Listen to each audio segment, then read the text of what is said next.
Welcome to another episode of our annual Spooky Storytime for Adults, a Prince George Public Library podcast. We gratefully acknowledge that we conduct our work on the ancestral lands of the Claytley Tene. I'm Daniel, he who knocks, on the editing bay door, and joining me is Leslie, the one who haunts. Our ears with her podcasting talents. And lastly, in our studio is our guest Kay. Kay is a fellow employee here at PGPL who has quite the topic to share with us today. Books bound in human skin.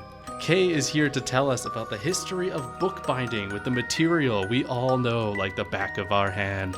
So buckle up and bind yourself in a warm blanket and be brave as you tan, as this is no graphing matter. Because to have skin in this game could cost you an arm and a leg. Now, without further ado, let's see if these books will keep your chin up on the shelf or leave a crease in your spine.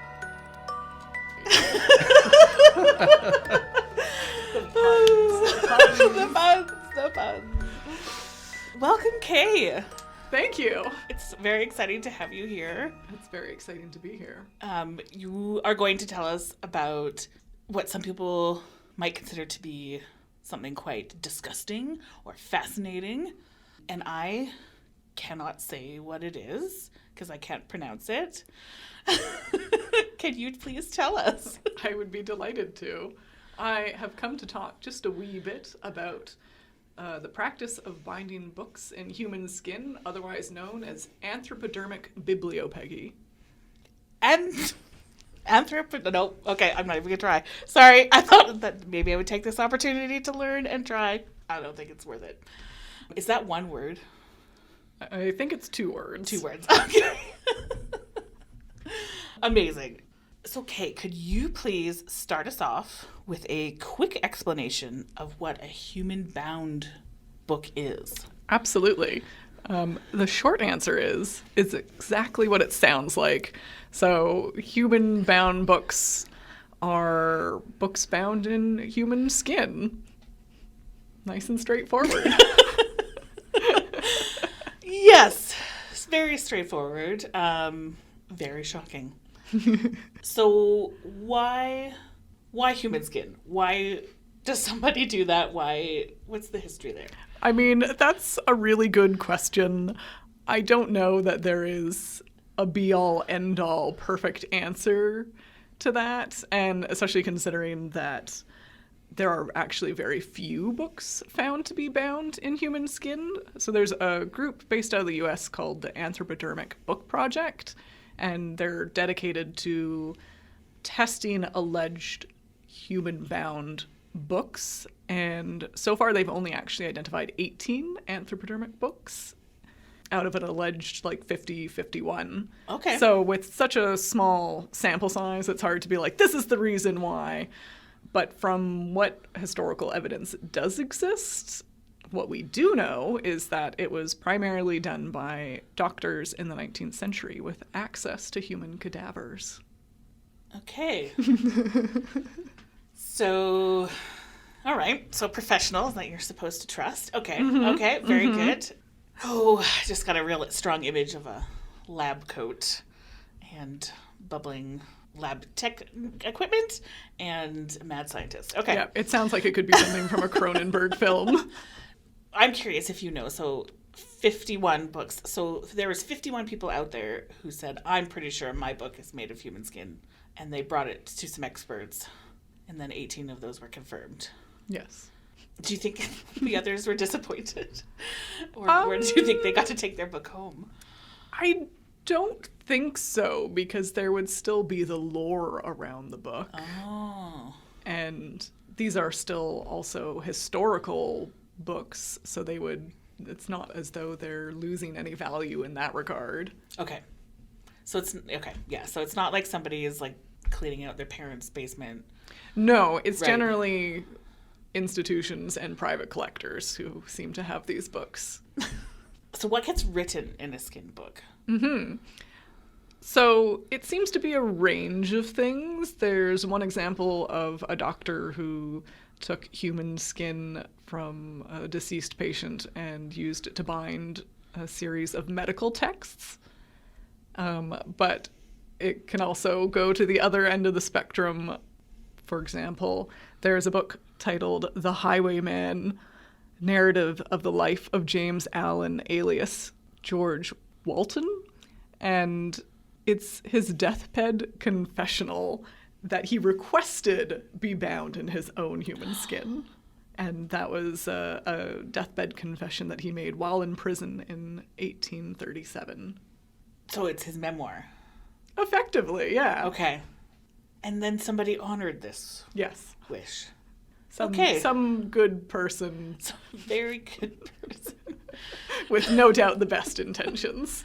I do know, I think that deathbed confessions had more weight, perhaps many years ago, many centuries ago. But as somebody who lives now and really encourages self-care and mental health, I would say you don't have to do these things.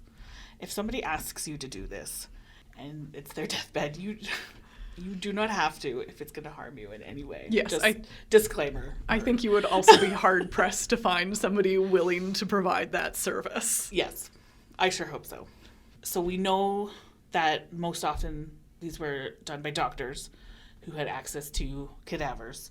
Do you think, were these like unclaimed cadavers? Like, do you think these were people that weren't wanted by their family? Do we know?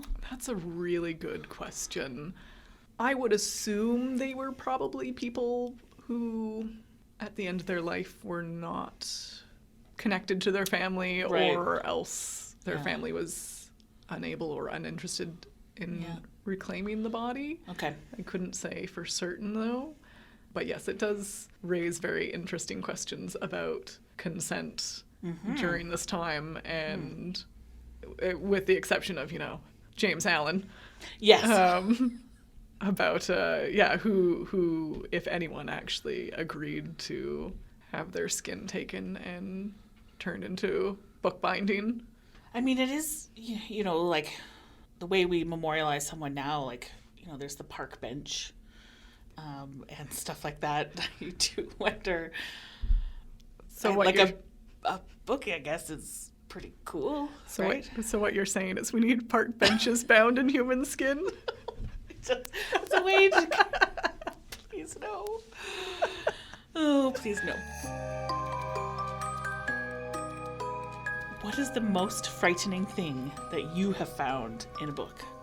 Now, technically, this was my coworkers who found this and then left it for me on my desk. But we had returned at my last library system a bunch of DVDs, which the cases of were filled with live cockroaches. No. Live. It was awful. That's not something you want to start your day finding on your desk. Let's just say that. I don't know much about cockroaches, but I didn't think, like, there's that many. Like, usually you see one, right? Like, skitter across the floor. I mean, this kind of feels targeted to me. This feels like it was maybe intentional. I mean, I hope not, but the alternative is somebody is living with that, and I also hope that's not the case. Yes, right. That's a pretty good one. Yeah. That's a pretty good one. It's very frightening. This wasn't me, but one of my favorites was somebody found a piece of bacon, a raw bacon, used as a bookmark in a book. Oh no, not even like crispy fresh bacon? Not even crispy fresh bacon. It was raw bacon.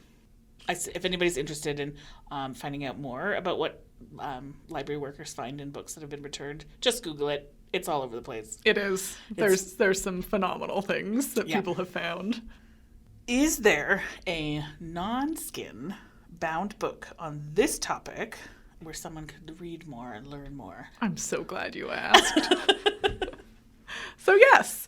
So I mentioned earlier that there's the Anthropodermic Book Project, and one of the members of that has written a book called Dark Archives, A Librarian's Investigation into the Science and History of Books Bound in Human Skin.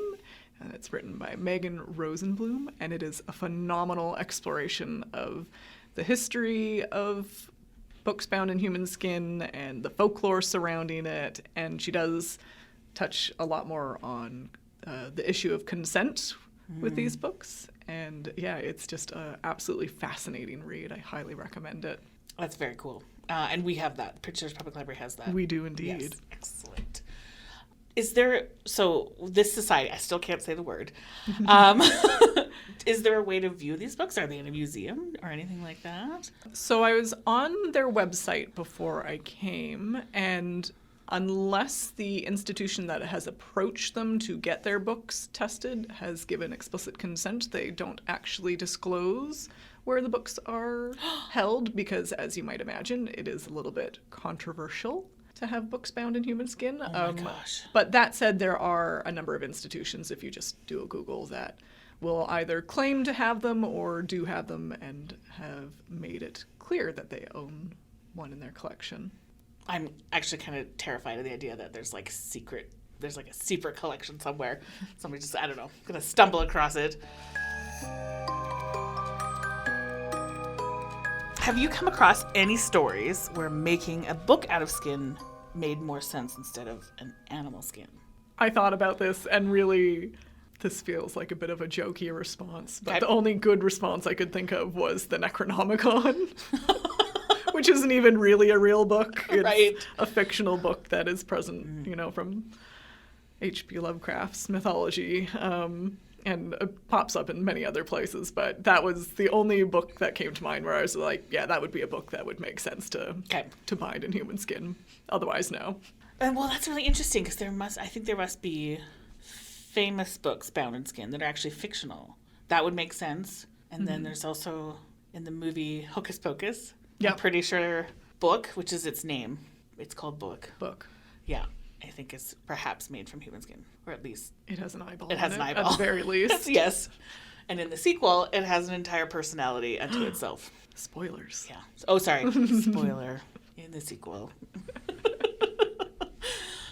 Is there anything that we haven't discussed that you would like to talk about? Any cool trivia bits or? I think the only other thing that I would throw out there as a fun trivia bit to get you interested in this topic is just that the folklore around books bound in human skin doesn't get everything right. I guess there's a lot of people who assume that binding books was the result of some oppressive regime like Nazism, but there's really no evidence that that was ever actually the case. So there's Right. a lot of rumors that, during the French Revolution they did this, but there's no evidence to actually suggest that they were binding books at that time in Right. human skin, which is just kind of interesting. So It is interesting.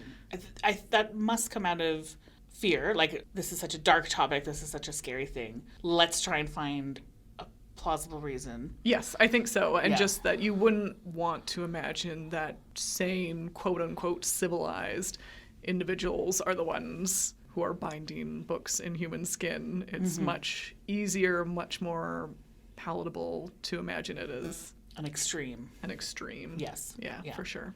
Yeah, than just your average family doctor Yeah. who's like, okay, take 2, call me in the morning. Yeah. Here's my human skin book. Yeah. Let me just consult the Necronomicon while I diagnose your ailments. Oh, goodness. Okay, well, thank you so much. My pleasure. Spooky Storytime for Adults is something that I love, and we've managed to keep it going despite many changes over the years. So very happy that you're here. So thank you so much. It's my delight. This is a topic that I weirdly enjoy Awesome. talking about. So anytime. Thank you. My pleasure. Thank you for tuning in to this year's Spooky Storytime for Adults. The book where you can find more on this topic is called Dark Archives, and you can find it in our catalog at Prince George Public Library.